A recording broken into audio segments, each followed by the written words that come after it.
আসসালামু আলাইকুম। 360 learning zone YouTube চ্যানেলের পক্ষ থেকে আপনাদের সকলকে স্বাগতম এবং পুরো টিউটোরিয়াল জুড়ে আপনাদের সঙ্গে আছে আমি রাশিদুজ্জামান শাকিল। আজকের পুরো টিউটোরিয়াল জুড়ে আমরা গুগল স্কলার সম্পর্কে আলোচনা করব। তো চলুন শুরুতেই আজকের কোর টিউটোরিয়ালের আউটলাইনগুলো দেখে নিই। আমরা জানবো যে গুগল স্কলার অ্যাকাউন্ট কি, কেন আমার গুগল স্কলার অ্যাকাউন্ট থাকা প্রয়োজন এবং কিভাবে গুগল স্কলার অ্যাকাউন্ট ক্রিয়েট করতে হয় এবং কিভাবে গুগল স্কলার অ্যাকাউন্টে আপনার পাবলিশকৃত পেপারগুলি ইনক্লুড করতে পারেন। তো শুরুর প্রশ্নে যাবে আমি বলতে পারি যে গুগল স্কলার অ্যাকাউন্ট হচ্ছে আপনার একটি রিসার্চ প্রোফাইল। সাপোজ আপনার দৈনন্দিন জীবনের কমিউনিকেশনগুলো করার জন্য যখন আপনি Facebook, LinkedIn, WhatsApp, Telegram use করেন তখন কিন্তু প্রত্যেকটির আলাদা আলাদা একটি অ্যাকাউন্ট ক্রিয়েট করতে হয়। তো তদ্রূপ গুগল স্কলার অ্যাকাউন্ট হচ্ছে আপনার একটি রিসার্চ অ্যাকাউন্ট বা রিসার্চ প্রোফাইল। তো দেন আসি যে কেন আমার একটা গুগল স্কলার অ্যাকাউন্ট থাকা প্রয়োজন। সাপোজ আপনার একটি পাবলিকেশন বা রিসার্চ পেপার আছে, তো আপনি যখন রিসার্চ পেপারটি গুগল স্কলারে আপনার অ্যাকাউন্টে ইনক্লুড করবেন তখন কিন্তু ওই রিলেটেড যখন কোনো ইউজার সার্চ করবে তখন আপনার পেপারটি কিন্তু দেখতে পাবে।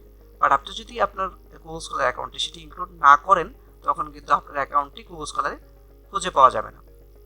তো গুগল স্কলার অ্যাকাউন্টে যখন আপনি আপনার পেপারটি ইনক্লুড করবেন তখন কিন্তু সেখান থেকে যে কেউ আপনার পেপারটি পড়তে পারবে এবং আপনার পেপার থেকে আপনার পেপারে কোনো একটা ইনফরমেশন যদি ওই ইউজারের পেপারে ইনক্লুড করে তখন কিন্তু আপনার পেপারটি সাইট করতে পারবে। তো এক্সাম্পল হিসেবে আমি গুগল স্কলারে একটি পেপার সার্চ করে নিলাম যে cancer detection using machine learning. তখন আপনি এই রিলেটেড অনেকগুলো পেপার দেখতে পাচ্ছেন, প্রত্যেকটা পেপারে কিন্তু অথররা তাদের গুগল স্কলার অ্যাকাউন্টে কিন্তু আপনার ইনক্লুড করে নিয়েছে। সেই জন্যই কিন্তু আমরা এখানে সেই সার্চের পার্সপেক্টিভে এই রেজাল্টগুলো দেখতে পাচ্ছি। তো সাইটেশন কথাটা যখন আমি বললাম, তো সাইটেড বাই 107 এটা মিনিংটা হচ্ছে এই পেপারে কোনো একটি স্পেসিফিক ইনফরমেশন 107টা পেপারে হচ্ছে ইনক্লুড আছে। তার মানে হচ্ছে আপনার পেপারটি যদি গুগল স্কলারে ইনক্লুড থাকে তখন কিন্তু আপনার সেই পেপারটি যে কেউ সাইটেশন করতে হবে। তো সাইটেশন করলে আপনার বেনিফিটটা কি? আপনার বেনিফিটটা হচ্ছে আপনার প্রোফাইলটা অনেক ভারী হবে। তো থার্ড কোয়েশ্চেনে যদি আমি একটু আসি যে কীভাবে আমরা গুগল স্কলার অ্যাকাউন্ট ক্রিয়েট করব। তো গুগল স্কলার অ্যাকাউন্ট ক্রিয়েট করার জন্য আপনারা যে কোনো একটি ওয়েব ব্রাউজার ইউজ করতে পারেন। আমি গুগল ক্রোম থেকে গুগল স্কলার এখানে লিখে নিচ্ছি। তো গুগল স্কলার যে লিঙ্কটা আসবে এখানে আপনারা ক্লিক করবেন। তো ক্লিক করার সাথে সাথে আপনার হচ্ছে এই এরকম একটা ইন্টারফেস দেখতে পাবেন। অর্থাৎ হচ্ছে আপনার প্রত্যেকটা জিমেইলের পার্সপেক্টিভে এক একটা হচ্ছে মাই প্রোফাইল নামে অপশন থাকবে। তো আপনারা যখন মাই প্রোফাইলে ক্লিক করবেন তখন হচ্ছে এই যে গুগল স্কলার অ্যাকাউন্ট ক্রিয়েট করার জন্য এরকম একটা ইন্টারফেস দেখতে পাবেন। তো এখানে দেখতে পাচ্ছেন যে নেম, অর্থাৎ হচ্ছে আপনি এখানে আপনার নামটা দিয়ে দিবেন। দেন হচ্ছে অ্যাপ্লিকেশন, মানে হচ্ছে আপনার ডেজিগনেশনটা কি আছে। আপনি যদি স্টুডেন্ট হয়ে থাকেন সেক্ষেত্রে স্টুডেন্ট, আপনি যদি টিচার হয়ে থাকেন সেক্ষেত্রে হচ্ছে আপনার টিচার পদবি, lecturer, senior lecturer, professor, something like that. Then হচ্ছে আপনার যে ইনস্টিটিউশনে আপনি কাজ করছেন বা হচ্ছে যে ইনস্টিটিউশনে আপনি পড়াশোনা করছেন এটা দিয়ে দেবেন। যেহেতু আমি হচ্ছে ডেফরেন্ট ইন্টারন্যাশনাল ইউনিভার্সিটিতে পড়াশোনা করছি তার জন্য হচ্ছে আমি আমার ইনস্টিটিউশনটা অ্যাড করে নিলাম। দেন হচ্ছে ইমেল ফর ভেরিফিকেশন। এটার মানেটা হচ্ছে যে সাপোজ আপনি যে ইনস্টিটিউশনে পড়াশোনা করছেন বা জব করছেন সেই ইনস্টিটিউশন কিন্তু আপনাকে একটি মেইল প্রোভাইড করবে। তো আপনি চাইলে সেই ইমেলটি দ্বারা আপনার অ্যাকাউন্টটি ভেরিফিকেশন করে নিতে পারেন।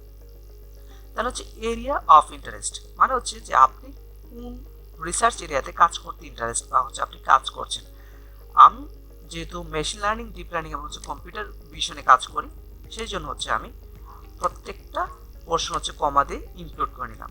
দেন হচ্ছে হোম পেজ, আপনার যদি কোনো পার্সোনাল ওয়েবসাইট থাকে সেক্ষেত্রে হচ্ছে আপনি এখানে পার্সোনাল ওয়েবসাইট ইনক্লুড করতে পারেন, আদারওয়াইজ হচ্ছে আপনি এটা স্কিপ করতে পারেন।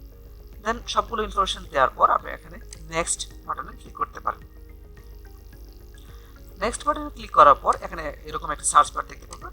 তো এখানে সার্চ বার থেকে আপনি আপনার নামটি লিখে যখন সার্চ করবেন তখন আপনার কোথরা যদি তাদের কোনো গুগল স্কলারে এই ব্যাপারটি ইনক্লুড করে থাকে তখন হচ্ছে এখানে আপনাকে সাজেস্ট করবে, অথবা আপনার ব্যাপারটি যদি অনলাইনে অ্যাভেলেবেল থাকে সেক্ষেত্রে হচ্ছে সাজেস্ট করতে পারে।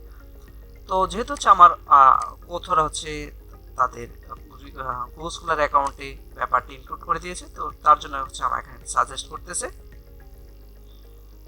তো এখান থেকে আমি এই ব্যাপারটি ইনক্লুড করে নিলাম যে 6 আর্টিকেলে যখন আমি ক্লিক করবো অর্থাৎ হচ্ছে আমার এই নামের পার্সপেক্টিভে 6টা রিসার্চ পেপার আছে। তো সাপোজ আমি এই পেপারটা ইনক্লুড করতে চাচ্ছি, তো আমি এখান থেকে চেক বক্সটা টিক মার্ক দিয়ে এখানে এই যে সিলেক্টেড ওয়ানের পাশে যে টিক মার্ক তীর চিহ্নটি দেখতে পাচ্ছেন, এই তীর চিহ্নতে ক্লিক করলাম। তো তীর চিহ্নতে ক্লিক করার পর কিছু অপশন দেখতে পাচ্ছেন যে scholar automatically finds new article, মানে হচ্ছে যে আপনার নামের পার্সপেক্টিভে যদি কোনো রিসার্চ আর্টিকেল যদি অনলাইনে পাবলিশড হয় সেক্ষেত্রে হচ্ছে এটা অটোমেটিক্যালি আপডেট হয়ে যাবে। আমি চাচ্ছি যে এরকমই হোক। দেন হচ্ছে যে প্রোফাইল ভিজিবিলিটি হচ্ছে আপনার প্রোফাইলটা হচ্ছে পাবলিক থাকবে, অর্থাৎ যে কেউ সার্চ দিয়ে হচ্ছে আপনার প্রোফাইলটি দেখতে পাবে। দেন হচ্ছে new articles related to my research, এটা টিক মার্কস দিয়ে আমি এখানে টান দিয়ে দিলাম। তো ডান দেওয়ার পর কিন্তু আমার রিসার্চ প্রোফাইলটি কিন্তু ক্রিয়েট করা শেষ। তো দেখতে পাচ্ছেন যে এই যে আমি কিন্তু এই পেপারটা ইনক্লুড করছি, বাকি দুইটা পেপার হচ্ছে আমার অলরেডি ইনক্লুড ছিল, তো এই জন্য হচ্ছে আমার তিনটা পেপার হচ্ছে এখানে ইনক্লুড হয়ে গেছে। তো আপনারা কিন্তু রিসার্চ অ্যাকাউন্ট ক্রিয়েট করা কিন্তু শেষ। তো গুগল স্কলার অ্যাকাউন্টটি ক্রিয়েট হওয়ার পর আপনারা দেখতে পাচ্ছেন যে এখানে প্রোফাইল পিকচার চেঞ্জ করার জন্য একটা অপশন আছে। তো এখানে এই আইকনটাতে ক্লিক করে আপনার পার্সোনাল প্রোফাইল পিকচার দিয়ে আপনার প্রোফাইল পিকচারটা চেঞ্জ করতে পারবেন। তো আরেকটা বিষয় আসি যে এখান থেকে কো অথর নামে একটা অপশন দেখতে পাচ্ছেন যে কো অথর মানে হচ্ছে যে আপনার পেপারে আর কে কে কাজ করেছিল। তো যেমন হচ্ছে এখানে দেখতে পাচ্ছেন যে এখানে দেওয়া আছে যে আপনি তো জানেনই যে আপনার পেপারে কে কাজ করেছিলেন। তো আমি যদি এখানে এই পেপারটাতে একটু ওপেন করি তাহলে হচ্ছে আমার পেপারে এখানে দেখতে পাচ্ছেন যে কে কে কাজ করেছে। যেমন হচ্ছে আদিত্য রাজবংশী, এখানে যাই, যেমন হচ্ছে আমার পেপারে কাজ করেছিল হচ্ছে আদিত্য রাজবংশী, আলমিন বিশ্বাস, রাশিদুজ্জামান শাকিল, মনে রাখতে যেহেতু হচ্ছে আমি এটা যে রাশিদুজ্জামান শাকিল, তো আমার পেপারে কোথর হচ্ছে তারা। তো আমি চাইলে তাদের নাম লিখে এখানে কোথরে অ্যাড করতে পারি। যেমন হচ্ছে আমি এডিট পোর্শনে গিয়ে যখন লিখবো, সাপোজ আমি লিখতেছি যে বন্যা আক্তার, তো যখন হচ্ছে আপনি বন্যা আক্তার লিখে অর্থাৎ হচ্ছে আপনার কোথরের নাম লিখে সার্চ করবেন, তখন এই কোথরের যদি কোনো গুগল স্কলার অ্যাকাউন্ট ক্রিয়েট থাকে তখন হচ্ছে আপনাকে সাজেস্ট করবে। যেমন আমি এখান থেকে সার্চ দেওয়ার পরই কিন্তু আমার কোথরের তার গুগল স্কলার অ্যাকাউন্টই দেখতে পাচ্ছি। তো আপনি এখান থেকে প্লাস আইকনে ক্লিক করে এই যে টিক মার্কটা দেখতে পাচ্ছেন এখানে হচ্ছে ক্লিক করলেই আপনার এই কোথরটি অ্যাড হয়ে যাবে। তো সিম্পল হচ্ছে আমি আবার একটু দেখাচ্ছি যে এডিট পোর্শনে যাবেন, এডিট পোর্শনে যাওয়ার পর আপনি একটা কোথরের নাম লিখলেন, যেমন হচ্ছে আমি লিখতেছি আদিত্য রাজবংশী। আদিত্য রাজবংশী লিখে যখন আপনি সার্চ করবেন তখন কিন্তু এই যে আপনার ওই যে কোথরের গুগল স্কলার অ্যাকাউন্টটি দেখাচ্ছে। তো প্লাস বাটনে ক্লিক করে কিন্তু আপনি এখান থেকে অ্যাড করে নিতে পারছেন। এবং হচ্ছে আপনি যদি চান যে আপনারা এখান থেকে কোথরকে এডিটও করতে পারবেন, যে এডিট পোর্শনে গিয়ে আপনি চাইতেছেন যে আমি কোথরকে বাদ দেবো, সেগুলো হচ্ছে এই যে আইকনটা আছে এখান থেকে ক্লিক করে এই টিক মার্কে দিলে আপনি এখান থেকে আপনার কোথরকে বাদও দিতে পারবেন বা হচ্ছে কাস্টমাইজ করতে পারবেন, এডিট করতে পারবেন। তো আশা করি আপনারা বুঝতে পারছেন যে আসলে আমরা কিভাবে কোথরগুলো অ্যাড করতে পারি। তো এখান থেকে ফলোইং অপশন আছে যে হচ্ছে আপনি কি কি অ্যাড করতে পারেন। দেন আসে হচ্ছে যে আমরা আমাদের গুগল স্কলার অ্যাকাউন্টে কিভাবে আমাদের পাবলিশকৃত পেপারগুলো ইনক্লুড করতে পারি। তো আমি বলেছিলাম যে আমরা আমাদের পেপারগুলো কিন্তু দুইভাবে ইনক্লুড করতে পারি, যেমন হচ্ছে ম্যানুয়ালি এবং হচ্ছে অনলাইনে যখন অ্যাভেলেবল আপনি কিন্তু টিক মার্ক দিয়েছিলেন যে হচ্ছে আপনার নাম রিলেটেড যখন কোনো একটা পেপার পাবলিশড হবে তখন কিন্তু আপনার এই গুগল স্কলার কিন্তু পেপারটি অটোমেটিক্যালি আপডেট হয়ে যাবে। তো সেভাবে হচ্ছে এখানে একটা অপশন দেখতে পাচ্ছি এই যে প্লাস বারে ক্লিক করে অ্যাড আর্টিকেল ম্যানুয়ালি এবং হচ্ছে অ্যাড আর্টিকেল। তো অ্যাড আর্টিকেলে যাই, দেন হচ্ছে আমি অ্যাড আর্টিকেল ম্যানুয়ালি দেখাবো। তো অ্যাড আর্টিকেল মানে হচ্ছে যে আপনার কোনো পেপার যদি অনলাইনে অ্যাভেলেবল থাকে অর্থাৎ যদি কোনো পাবলিশ থাকে সেগুলো আপনাকে সাজেস্ট করবে। তো এই সার্চ বারে আমি আমার নাম লিখে যখন সার্চ করব তখন কিন্তু আমার পেপার যেগুলো হচ্ছে অনলাইনে অ্যাভেলেবল এগুলো হচ্ছে আমাকে সাজেস্ট করতেছে। যেমন হচ্ছে এই যে একটা পেপার দেখতে পাচ্ছেন, তো যেগুলো হচ্ছে আমার নাম রিলেটেড পেপারগুলো থাকবে সেগুলো হচ্ছে আমাকে সাজেস্ট করবে। তো আপনি এখান থেকে আপনার পেপারগুলো ফাইন্ড আউট করে এখানে টিক মার্কে ক্লিক করে এখান থেকে আপনারা সিলেক্ট করে এখানে ইনক্লুড করতে পারেন। তো আমি এই দুইটা পেপার এখানে ইনক্লুড করলাম, সিলেক্ট করে এখানে টিক মার্ক দিলাম। তো আপনারা চাইলে অ্যাড আর্টিকেল ম্যানুয়ালি এই অপশনটিতে ক্লিক করেও কিন্তু ম্যানুয়ালি আপনার আর্টিকেলটি এখানে ইনক্লুড করতে পারেন। তো অ্যাড আর্টিকেল ম্যানুয়ালি ক্লিক করার পর আপনারা এরকম একটা ইন্টারফেস দেখতে পাবেন যে হচ্ছে আপনারা জার্নাল বা কনফারেন্স নাকি চ্যাপ্টার, বুক বা থিসিসের জন্য কি ইনক্লুড করতে চাচ্ছেন। তো ওই রিলেটেড হচ্ছে অপশনটি সিলেক্ট করবেন। যেহেতু হচ্ছে আমি কনফারেন্স পেপার ইনক্লুড করতে চাচ্ছি, তখন হচ্ছে কনফারেন্সে ক্লিক করার পর এখানে টাইটেলটা দিব আপনার যে পেপারটি অনলাইনে অ্যাভেলেবল থাকবে, তো এই পেপারটি তো টাইটেলটা আপনি এখানে দিবেন। তো আমার হচ্ছে এই পেপারটি অনলাইনে অ্যাভেলেবল, এই machine learning approach to detect the brain stroke disease. তো এই পেপারটি টাইটেলটি আমি এখানে দিয়ে দিচ্ছি। তো অথর সেট করার সময় আপনারা একটা বিষয় একটু খেয়াল রাখবেন যে অথরের যে যারা অথর থাকবে তাদের কিন্তু একটা ফার্স্ট নেম একটা লাস্ট নেম থাকে। তো লাস্ট নেমটি প্রথমে দিবেন, দেন হচ্ছে ফার্স্ট নেমটা দিবেন। আমি একটু বোঝানোর সুবিধার্থে একটু দেখে দিই। সাপোজ এই অথরের ফার্স্ট অথরের কথা যদি চিন্তা করি, যেমন হচ্ছে বন্যা আক্তার, তার শুরুর নেম হচ্ছে বন্যা, দেন হচ্ছে লাস্ট নেম হচ্ছে কি আক্তার। তো আপনারা যখন এই অথরের লিস্টে বসাবেন তখন প্রথমে কি বসাবেন, এই লাস্ট নেমটা অর্থাৎ হচ্ছে আক্তার, দেন হচ্ছে কমা, দেন হচ্ছে বন্যা। তার মানে হচ্ছে আমি এখানে দিতেছি হচ্ছে আক্তার কমা, এই যে এখানে দেখতে পাচ্ছেন ফরম্যাটটা দেওয়া আছে, মানে হচ্ছে প্রথমে হচ্ছে লাস্ট নেম আক্তার কমা, দেন হচ্ছে একটা স্পেস, দেন হচ্ছে তার ফার্স্ট নেম বন্যা, দেন সেমিকোলন দিয়ে আপনার second author, third author, fourth author এরকম ভাবে দেবেন। তো তার জন্য হচ্ছে আমি এখানে সাইড পোর্শনে যাই, সাইড পোর্শনে গিয়ে আমি সবার আচ্ছা আমি ডিরেক্টলি এখানে টাইপ করি আদিত্য রাজবংশী। আমি তার নামটি এখান থেকে সিলেক্ট করে নিচ্ছি, হচ্ছে টাইপ করে নিচ্ছি রাজবংশী, দেন হচ্ছে কমা দিয়ে তার ফার্স্ট নেম আদিত্য। তো সেমিকোলন দিয়ে কিন্তু আমি আবার থার্ড অথরের জন্য লিখছি। তো থার্ড অথরের নাম হচ্ছে সাদিয়া সাজ্জাদ।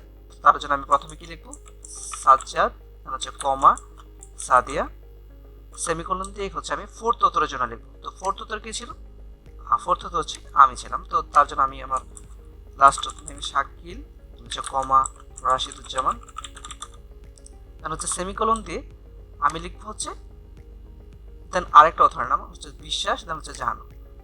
তার মানে হচ্ছে আমি এখান থেকে লিখবো কি বিশ্বাস কমা হচ্ছে জাহানু, সেমিকোলন দিয়ে হচ্ছে আমি লিখবো হচ্ছে উম্মে সারা। তো উম্মে সারা, সারা হচ্ছে লাস্ট নেম, দেন হচ্ছে কমা হচ্ছে উম্মে। তো দেন হচ্ছে আপনি এখান থেকে লিখবেন হচ্ছে পাবলিকেশন ডেট। তো এখান থেকে হচ্ছে আপনি যখন এই সাইটে ক্লিক করবেন তখন এখানে দেখবে যে হচ্ছে এটা কত সালে পাবলিশ করা হয়েছে, তার হচ্ছে 2020-তে। তো আপনি এখান থেকে 2020 লিখে দিবেন, 2020।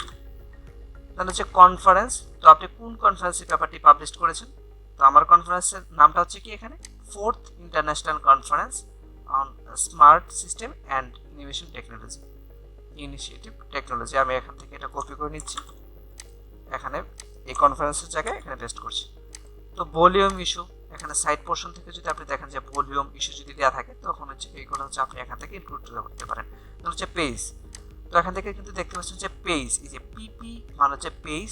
তো আমার পেজ নাম্বার হচ্ছে কত, এই যে এই পোর্শনটুকু আমি এখান থেকে কপি করে নিচ্ছি।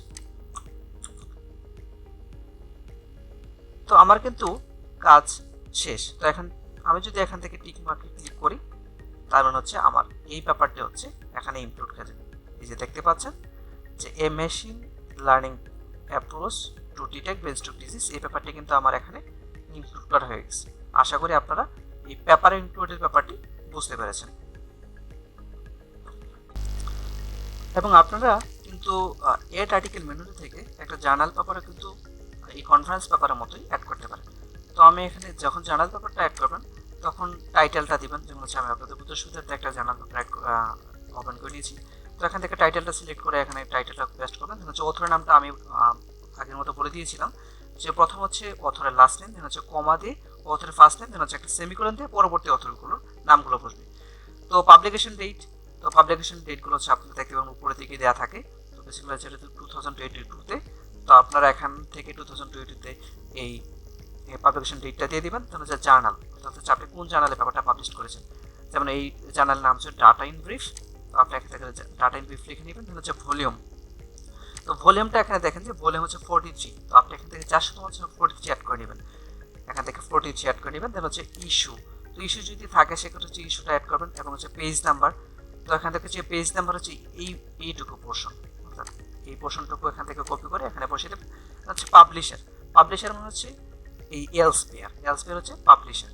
আপনি এখান থেকে এই পাবলিশারের জায়গায় এলসপিআর নামটা দিয়ে এখান থেকে টিকমার্ক যখন দিবেন, অর্থাৎ হচ্ছে এই টিকমার্ক সাইনে যখন ক্লিক করবেন তখন হচ্ছে আপনার এই জার্নাল পেপারটি অ্যাড হয়ে যাবে আর কি। তো আমি আশা করি আজকে টিউটোরিয়ালটি থেকে আপনারা বুঝতে পেরেছেন যে আমরা কীভাবে একটি গুগল স্কলার অ্যাকাউন্ট ক্রিয়েট করতে পারি এবং কীভাবে কাস্টমাইজ করা যায়, অথরগুলো কীভাবে অ্যাড করতে হয় এবং আমাদের পাবলিশকৃত পেপারগুলো কীভাবে অটোমেটিক্যালি এবং হচ্ছে ম্যানুয়ালি ইনক্লুড করতে হয়। তো আজকের এই টিউটোরিয়াল থেকে যদি আপনাদের কারো কোনো কোয়েশ্চেন বা সাজেশন থাকে তাহলে আমাকে কমেন্ট করতে ভুলবেন না। এবং পরবর্তী ভিডিও টিউটোরিয়ালগুলো দেখার আমন্ত্রণ জানিয়ে আজকের মতো আমি এখানেই বিদায় নিচ্ছি। আল্লাহ হাফেজ।